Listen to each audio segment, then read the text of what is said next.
When you picture a Viking, you probably see a grimy, unkempt warrior. But what if the popular image of the dirty barbarian is one of history's biggest lies?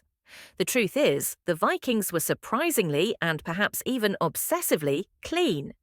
For centuries, we've imagined them as brutes who rarely bathed, but archaeological digs across Scandinavia tell a very different story.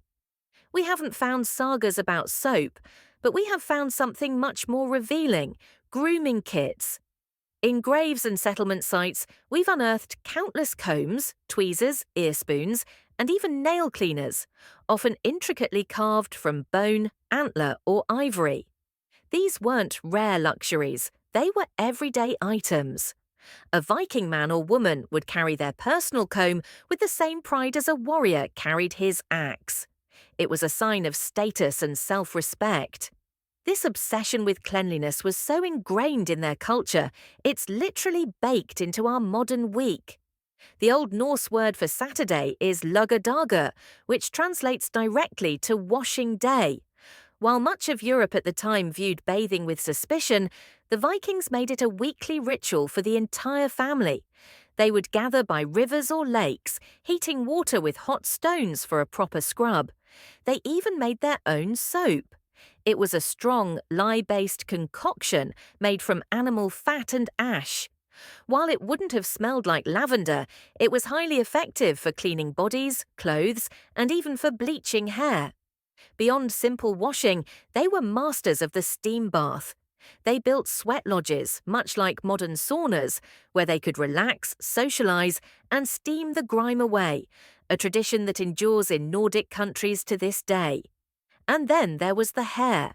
A Viking's hair and beard were their crowning glory. Men often wore their hair long, but it was never neglected. Intricate braids and knots weren't just for style, they were practical, keeping hair out of their eyes during a fight. Beards were just as important. They were combed, oiled, and sometimes braided with beads or metal rings. A well-kept beard was a symbol of masculinity and honor.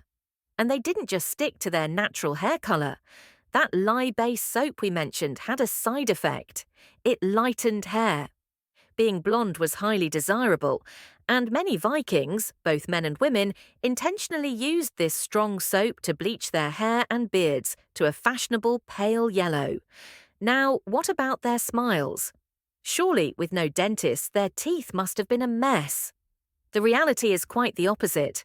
Skulls from the Viking Age often show teeth with remarkably few cavities. Their secret was their diet. It was low in sugar and rich in fish, dairy, and coarse grains.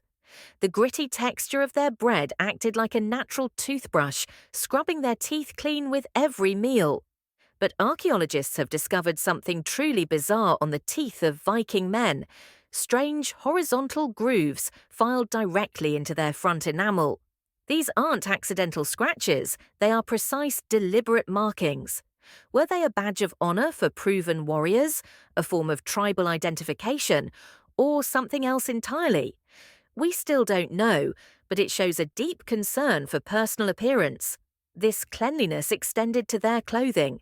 Vikings are often shown in drab, dirty leather and wool. But they loved color. Using dyes made from plants and minerals, they wore vibrant clothes in shades of red, blue, yellow, and green. And they washed these clothes regularly. Viking women would spend hours by the river, beating dirt from tunics and cloaks against smooth stones, ensuring their family presented a respectable image. Perhaps the most compelling evidence of Viking hygiene comes not from the Vikings themselves, but from the people they raided. The English, in particular, had a lot to say about their Scandinavian invaders. An English chronicler named John of Wallingford complained bitterly that the Vikings were far too popular with the local women. He wrote that they combed their hair daily, bathed every Saturday, and changed their clothes frequently. This meticulous grooming, he argued, allowed them to seduce the wives of nobles and even the daughters of earls. So the image of the savage, filthy Viking wasn't just wrong, it was the exact opposite of their reputation at the time. To their contemporaries, they were the clean, well-dressed and dangerously charming newcomers. So the next time you picture a Viking, trade the mud and grime for the comb and the clean river. The reality of their daily life was far more refined and frankly much more fascinating than the myths ever let on.